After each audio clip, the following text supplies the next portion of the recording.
D'un seul coup, on voit apparaître des petits candidats qui ont des choses à dire, et ce qui est assez intéressant, c'est que la totalité des petits candidats, finalement, étaient opposés à l'euro, à l'Europe, au marché, et on voyait tous ces gens qui, finalement, parmi les grands candidats,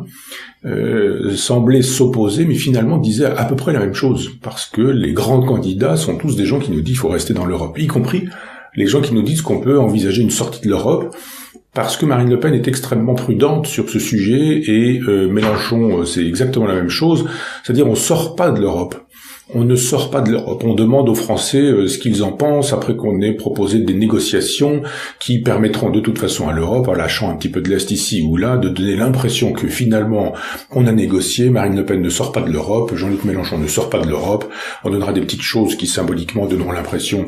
qu'ils ont gagné, ils pourront parader dans les médias en disant vous avez vu comme je suis fort, et puis l'Europe dira on les a gardés, il n'y a pas de problème. Donc globalement, parmi les grands candidats, tout le monde est pour le maintien du statu quo dans l'Europe, sauf deux qui nous donnent l'impression que finalement grande gueule aidant, ils vont faire un ramdam total, mais que globalement ça va se passer comme avec Tsipras, leur héros. On va rester dans l'Europe, on va rester dans l'euro, c'est-à-dire qu'on ne pourra pas faire les politiques dont ils nous disent qu'ils pourront la faire. Ceux qui finalement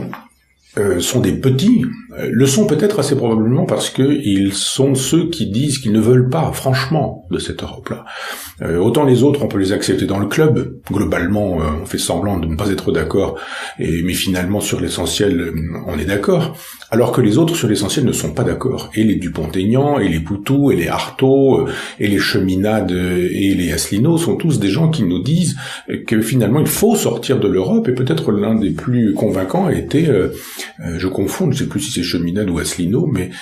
celui qui sortait sans cesse le papier en disant article temps, article temps, article temps, il en était un peu ridicule, mais convaincant, en nous expliquant que soit on déchirait ce papier, et à ce moment-là on pouvait être libre et vraiment faire de la politique, soit on ne le déchirait pas, comme tous les grands candidats, y compris Mélenchon-Le Pen, mais que finalement, on pourrait pas faire de politique annoncée puisque les interdits de l'Europe sont extrêmement puissants et qu'ils font la loi tant qu'on est dans cette Europe. C'est du bon sens, mais finalement, le bon sens n'est pas la chose du monde la mieux partagée, surtout à la télévision et surtout sur les terrains politiques.